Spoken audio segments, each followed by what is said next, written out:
বাবার স্বপ্ন পূরণে এক ধাপ দূরে বাংলাদেশের তরুণ স্ট্রাইকার আলামিন। পেশাদার ফুটবল লিগে গায়ে জড়িয়েছেন ঐতিহ্যবাহী আবাহনীর জার্সি।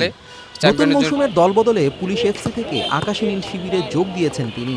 হেড কোচ মারুফুলের অধীনে অনুশীলনে মানিয়ে নিচ্ছেন নিজেকে। ক্রিকেটার বাবার স্বপ্ন ছিল ছেলে খেলবেন আবাহনীর হয়ে, সেই লক্ষ্য পূরণ করতেই ধানমন্ডির জায়ান্টদের দলে। ছোট থেকেই আমি স্বপ্ন দেখতাম আবাহনী মোহামেডান। তো আবাহনী তো অনেক বড় টিম, অনেক হাই। তো আবাহনীতে আসার পর একটু স্বপ্নটা একটু কাছাকাছি, মানে স্বপ্ন পূরণ হয়ে গেছে বলতে গেলে। আর আবাহনীর জার্সি তো অনেক ওয়েট, এটা সবাই জানে। আবাহনীর সামর্থ্য আছে, আবাহনীর সাপোর্টাররা আছে, মাঠে এসে সাপোর্ট করে। তো এক্ষেত্রে আবাহনী সবসময় চ্যাম্পিয়নের জন্য খেলে, চ্যাম্পিয়নের জন্য টিম করে। ইনশাল্লাহ সামনে এফসি কাপ, ইনশাল্লাহ আমরা ভালো কিছু করব।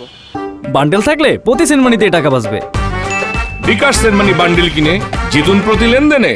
আমার বাবার স্বপ্ন ছিল যে আমি যেন ঢাকার প্রিমিয়ার লিগে যেন আমি স্ট্রাইকার হিসেবে খেলি, আর 9, 10, 11 নম্বর জার্সি নিয়ে খেলি। এটা আমার বাবার স্বপ্ন ছিল। আর আমার বাবাও আবাহনী ফ্যান। তো এই ক্ষেত্রে সব বিবেচনা করেই আবাহনীতে আসা। আবাহনী চ্যালেঞ্জটা হচ্ছে আমার ক্ষেত্রে অনেক বেশি। বাংলাদেশে নাম্বার 9 ঘাটতি আছে, তো আমি চেষ্টা করব এটা পূরণ করার। ন্যাশনাল টিমে অনেক চ্যালেঞ্জিং, অনেক হার্ডওয়ার্ক করতে হয়। এক একজনের পজিশনে এক একটা প্লেয়ার থাকে।